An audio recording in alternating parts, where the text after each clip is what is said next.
Hello students, welcome back. आज का हमारा टॉपिक है 8085 माइक्रो प्रोसेसर। प्रीवियस क्लासेस में हमने जेनेरिक माइक्रो प्रोसेसर ये टॉपिक कंप्लीट किया था। उसमें हमने उसकी ब्लॉक डायग्राम यानी उसका आर्किटेक्चर ये स्टडी किया था। उसके अंदर कौन से ब्लॉक होते हैं और हर ब्लॉक का क्या फंक्शन होता है ये भी हम स्टडी कर चुके हैं। तो हम अल्टीमेटली रेडी हैं 8085 माइक्रो प्रोसेसर पढ़ने के लिए, क्योंकि हम फैमिलियर हो चुके हैं एक जेनेरिक माइक्रो प्रोसेसर से। तो सबसे पहले देखते हैं कि ये दिखता कैसे है। तो गाइस देख, यहाँ पे इमेज आपको दिखाई है, तो ये 8085 माइक्रो प्रोसेसर की इमेज है। आप कहेंगे सर एक आईसी की इमेज है। यस गाइस, एक जो एडवांस आईसी होती है उसे ही हम क्या बोलते हैं, माइक्रो प्रोसेसर बोलते हैं। तो आप इसे अच्छे से ऑब्जर्व करो। यहाँ पे जिस कंपनी ने इसे मैन्युफैक्चर किया है उस कंपनी का नाम है, और साथ ही साथ में 8085 ये नेम भी यहाँ पे इस आईसी के ऊपर मेंशन है। तो इसके ऊपर एक 3 मार्क्स का क्वेश्चन आता है। क्वेश्चन होता है what are the features of 8085 microprocessor, और इससे मिलता जुलता एक क्वेश्चन हम ऑलरेडी स्टडी कर चुके हैं, और वो है what are the function of microprocessor. जब एग्जाम में क्वेश्चन आता है फंक्शन एंड फीचर्स का, तो जो स्टूडेंट्स होते हैं वो कंफ्यूज हो जाते हैं। देखो गाइस, फंक्शंस यानी कि माइक्रो प्रोसेसर कौन से टास्क परफॉर्म कर सकता है, तो आपको कौन से पॉइंट यहाँ पे लिखने हैं, टू फेच, डिकोड, एग्जीक्यूट, वो वाले जो हम अर्लियर पढ़ चुके हैं। फीचर्स यानी इसके अंदर क्या क्या चीजें हैं, इसका क्या कॉन्फ़िगरेशन, इसके क्या कैरेक्टरिस्टिक हैं, वो बताना, यानी कि फीचर बताना। सो हम एक एक फीचर देखना शुरू करते हैं। सबसे पहले आप ये पॉइंट मेंशन कर सकते हैं, it is design by Intel in 1976। March 1976 में इंटेल कंपनी ने इसे डिजाइन करने की शुरुआत की थी गाइस। तो ये पॉइंट आप चाहे तो मेंशन कर सकते हैं। अगेन आपको एक इसके बारे में फीचर पता है इसका, कि ये माइक्रो प्रोसेसर कौन से जनरेशन से बिलोंग करता है। हमने जनरेशन ये टॉपिक हम पढ़ चुके हैं, वहां पे मेंशन था कि 8085 एक सेकंड जनरेशन का प्रोसेसर है। आप चाहे तो ये 2 पॉइंट यहाँ पे मेंशन कर सकते हैं, या फिर आप इससे शुरुआत कर सकते हैं पॉइंट की, the Intel 8085 is an eight bit general purpose microprocessor. ये एक 8-बिट का जनरल पर्पज माइक्रो प्रोसेसर है। जनरल पर्पस यानी गाइस जो जनरल टास्क कर सकता है। आपको क्या एक्सपेक्टेशन है माइक्रो प्रोसेसर से कि आपके लिए उसने क्या करना चाहिए, तो जनरल थिंग जो करता है वो होता है कैलकुलेशन। ये डेटा की प्रोसेसिंग करता है, कैलकुलेशन करता है, मैनिपुलेट करता है। तो ऐसे टास्क परफॉर्म करने वाला ये हमारा एक जनरल माइक्रो प्रोसेसर है जो एक 8-बिट का है। 8-बिट ये प्रॉपर्टी इस माइक्रो प्रोसेसर को कौन से पॉइंट से मिली है, देखो guys, it has a eight bit data bus. हमने इस पॉइंट को भी ऑलरेडी स्टडी कर चुके हैं कि जिस माइक्रो प्रोसेसर में जितने बिट की डेटा बस होती है उस प्रोसेसर को उतने बिट का माइक्रो प्रोसेसर कहा जाता है। तो ये एक्चुअली एक ही पॉइंट है, मतलब कि 8085 में जो डेटा बस होती है वो 8 बिट की होती है, इसलिए इसको 8 बिट का माइक्रो प्रोसेसर कहा जाता है। आपको पता है 8 बिट यानी गाइस क्या होता है, 80 से या फिर 81 से बना हुआ नंबर। मैंने ये सबसे छोटा नंबर लिखा है और यहाँ पे सबसे बड़ा नंबर लिखा है, मतलब कि ये मैं आपको रेंज बता रहा हूं कि इतने नंबर्स का वो कैलकुलेशन कर सकता है। अब बस हम इसे हेक्साडेसिमल में लिखते हैं। ये जो 4 जीरो होते हैं हेक्साडेसिमल के, सिर्फ एक 0 होता है। तो ऐसे यहाँ पे 2 ग्रुप हैं। तो देखो गाइस, यहाँ पे 2 मैंने 00H लिखा है, और ये भी आप जानते हैं कि 4 टाइम 1 यानी हेक्साडेसिमल का हमारा F होता है। तो यहाँ पे 2 ग्रुप हैं, तो FFH, यानी अल्टीमेटली ये जो 8-बिट जो नंबर्स है वो कहां से लेकर कहां तक होते गाइस, 00H से लेकर FFH तक। तो इतने नंबर का वो कैलकुलेशन कर सकता है। ऑफ कोर्स इससे ज्यादा भी कर सकता है, बट मैं आपको एक पर्टिकुलर रेंज बता रहा हूं कि 8-बिट का डेटा यानी कौन सा, 00H से लेकर FFH तक का हमारा डेटा, इन नंबर के ऊपर ये कैलकुलेशन, मैनिपुलेशन परफॉर्म कर सकता है। आई होप सो कि ये पॉइंट आपका क्लियर है कि एक 8-बिट का प्रोसेसर क्यों है, क्योंकि इसमें 8-बिट की डेटा बस है। अब अगर 8-बिट की डेटा बस है गाइस, तो हम अब दूसरा पॉइंट किसके बारे में लिखेंगे कि इसके अंदर कितने बिट की एड्रेस बस है और उसके वजह से क्या होता है। देखो गाइस, दूसरा point, this micro processor is capable of addressing 64K of memory. यानी कि यहाँ पे देखो, एड्रेसिंग का मतलब आप एक्सेसिंग समझ लो थोड़ी देर के लिए, या फिर कितने मेमोरी का यहाँ पे सपोर्ट मिलता है।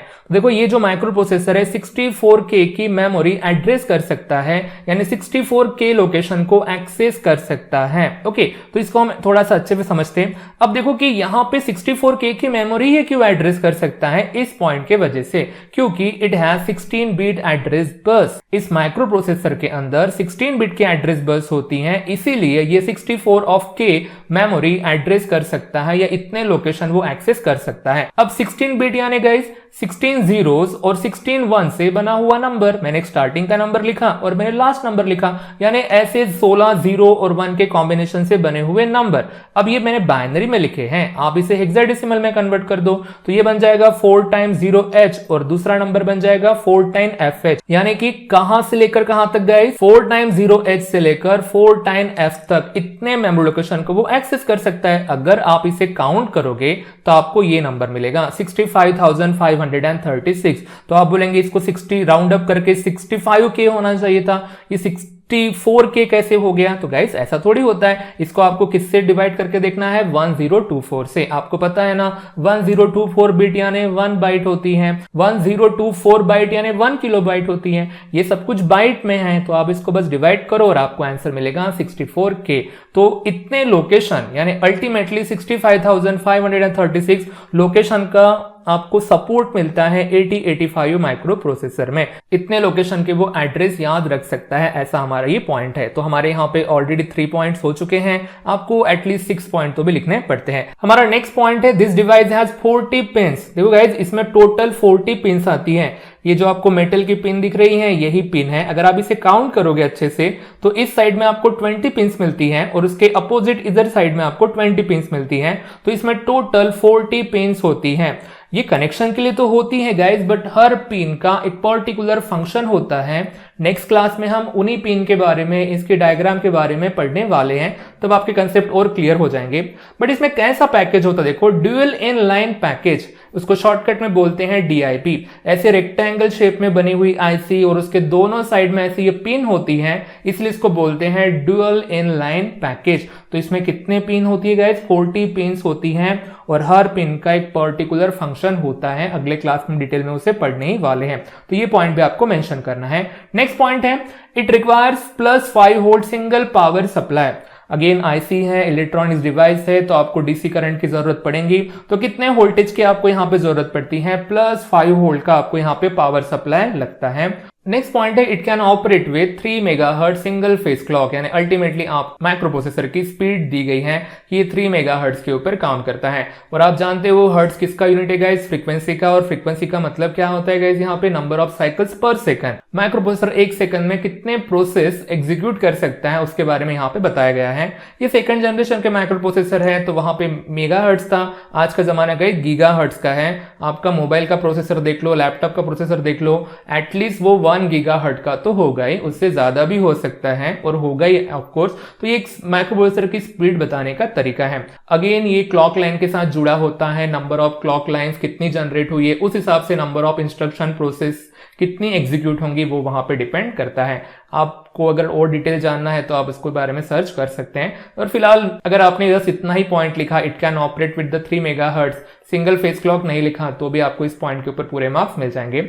नेक्स्ट पॉइंट है कि ये किससे डिराइव्ड हुआ है, इसके पहले कौन सा माइक्रो प्रोसेसर था। हम जनरेशन में पढ़ चुके हैं कि 8085 किसका अपग्रेड वर्जन है गाइस, 8080 का है। तो वही पॉइंट आप यहाँ पे मेंशन कर सकते हैं, the 8085 is enhance version of 8080। ठीक है गाइस, तो आप इसी मतलब 8080 इसका प्रीडेसेसर है, इसी से ये बना है, ऐसा पॉइंट आप मेंशन कर सकते हैं। और कुछ चीजें और इंक्लूड कर सकते हैं, it is upward compatible with 8080। और इसका मीनिंग भी आप समझा सकते हो। इसका मीनिंग क्या होता है, program written for 8080 can be executed by 8085। यानी कि 8080 जो भी प्रोग्राम को सपोर्ट करता था, यहाँ पे प्रोग्राम मतलब गाइस इंस्ट्रक्शंस वगैरह समझ लो आप, 8080 में जो भी इंस्ट्रक्शंस थे 8085 उसको भी सपोर्ट करता था। ठीक है, अपवर्ड कंपैटिबल का मीनिंग यही होता है। जैसे नहीं गाइस आप मोबाइल यूज करते हैं, देखो गाइज अभी एंड्रॉइड का 10 वर्जन चल रहा है, इसके पहले एंड्रॉइड 9 था यानी कि एंड्रॉइड पाई था। अभी एंड्रॉइड 10 में भी सेम एप्लीकेशन चलती है ना, यूट्यूब, व्हाट्सएप, व्हाटएवर। तो हम ऐसा बोल सकते हैं ना कि Android 10 is upward compatible with the Android 9। 9 में जो सॉफ्टवेयर चलते थे सेम सॉफ्टवेयर अब कहां पे चलते हैं, एंड्रॉइड 10 में भी चलते हैं। मैंने आपको सॉफ्टवेयर के बारे में बताया कंपैटिबिलिटी, वैसे हार्डवेयर के साथ होता है। अगर 8080 जो इंस्ट्रक्शन का, जिस प्रोग्राम का सपोर्ट करता था, इंस्ट्रक्शन वहां पे जो अवेलेबल थे, सेम इंस्ट्रक्शन यहाँ पे भी आपको सपोर्ट में मिलेंगे। तो क्या इतना ही बिल्कुल एग्जैक्ट सेम रहेंगे क्या? अब 8085 के भी तो स्पेशल इंस्ट्रक्शंस होंगे ना, तो कुछ एक्स्ट्रा फीचर इसके साथ ऐड कर दिए और पुराने फीचर्स का भी आपको यहाँ पे सपोर्ट मिलता है। तो ऐसे कुछ आप पॉइंट यहाँ पे लिखोगे तो आपको 3 मार्क्स मिल जाएंगे। और एक एक्स्ट्रा पॉइंट है गाइस यहाँ पे, 8085 यूजेस अप्रोक्सीमेटली 6500 ट्रांजिस्टर। इतने ट्रांजिस्टर से बना हुआ ये माइक्रो प्रोसेसर था।